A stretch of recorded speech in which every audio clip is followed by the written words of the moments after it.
بسم اللہ الرحمن الرحیم۔ درس حدیث سبق نمبر 46،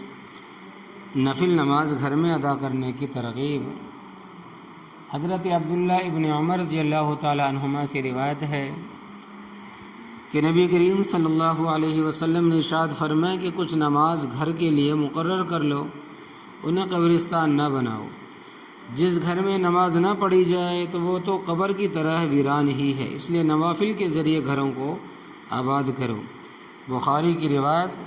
مسلم، ابو داؤد، ترمذی اور نسائی کے اندر بھی یہ روایت ہے۔ حضرت جابر ابن عبداللہ رضی اللہ تعالیٰ عنہ سے روایت ہے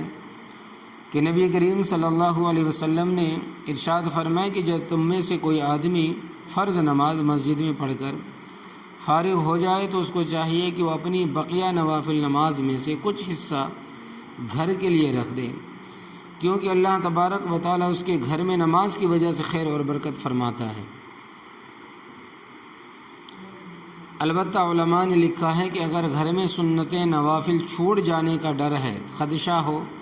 تو مسجد ہی میں ادا کر لینی چاہیے،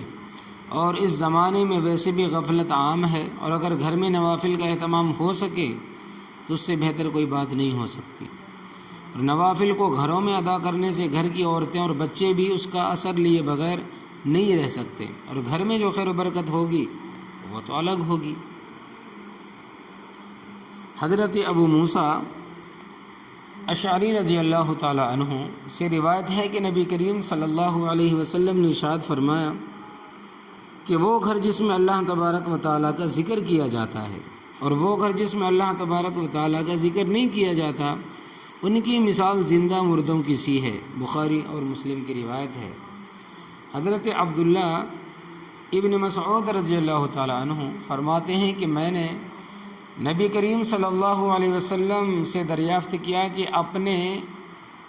گھر میں نفل نماز ادا کرنا افضل ہے یا پھر مسجد میں ادا کرنا؟ تو آپ صلی اللہ علیہ وسلم نے ارشاد فرمایا کہ کیا تم نہیں دیکھتے کہ میرا گھر مسجد سے کتنا نزدیک ہے؟ نماز گھر میں پڑھنا مجھے زیادہ پسند ہے مسجد میں نماز پڑھنے سے، سوائے فرض کے کہ وہ تو مسجد ہی میں ادا کرنا ضروری ہے۔ اسی طرح حضرت ابو موسیٰ رضی اللہ تعالیٰ عنہ بیان فرماتے ہیں کہ عراق کے کچھ لوگ حضرت عمر رضی اللہ تعالیٰ عنہ کی خدمت میں حاضر ہوئے اور گھر میں نفل نماز ادا کرنے کے متعلق پوچھا، تو حضرت عمر رضی اللہ تعالیٰ عنہ نے فرمایا کہ میں نے اس کے متعلق نبی کریم صلی اللہ علیہ وسلم سے دریافت کیا تھا، تو آپ نے ارشاد فرمایا تھا کہ آدمی کا گھر میں نماز پڑھنا نور ہے، لہٰذا تم اپنے گھروں کو نورانی بناؤ۔ اسی طرح حضرت زید ابن ثابت رضی اللہ تعالیٰ عنہ سے روایت ہے کہ نبی کریم صلی اللہ علیہ وسلم نے ارشاد فرمایا کہ اے لوگوں، اپنے گھروں میں نفل نماز ادا کیا کرو، کیونکہ آدمی کی سب سے افضل نماز فرض نماز کے علاوہ اس کے اپنے گھر میں نماز پڑھنا ہے۔ ایک صحابی رضی اللہ تعالیٰ عنہ سے روایت ہے کہ نبی کریم صلی اللہ علیہ وسلم نے ارشاد فرمایا کہ آدمی کی وہ نماز جو گھر کی تنہائی میں پڑھی جائے لوگوں کے سامنے پڑھی ہوئی نماز کے مقابلے میں ایسی ہے جیسے کہ نفلوں کے مقابلے میں فرض۔ اللہ اکبر کبیرہ، کتنا بڑا اجر ہے، کتنی بڑی مثال دی ہے۔ حضرت انس ابن مالک رضی اللہ تعالیٰ عنہ سے اسی طرح روایت ہے کہ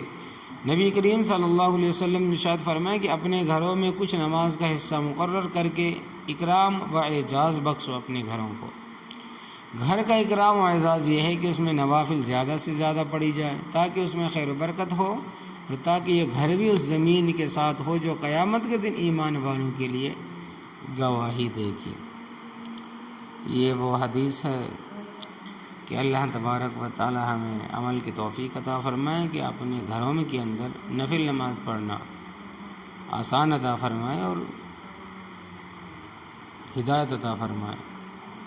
آمین یا رب العالمین۔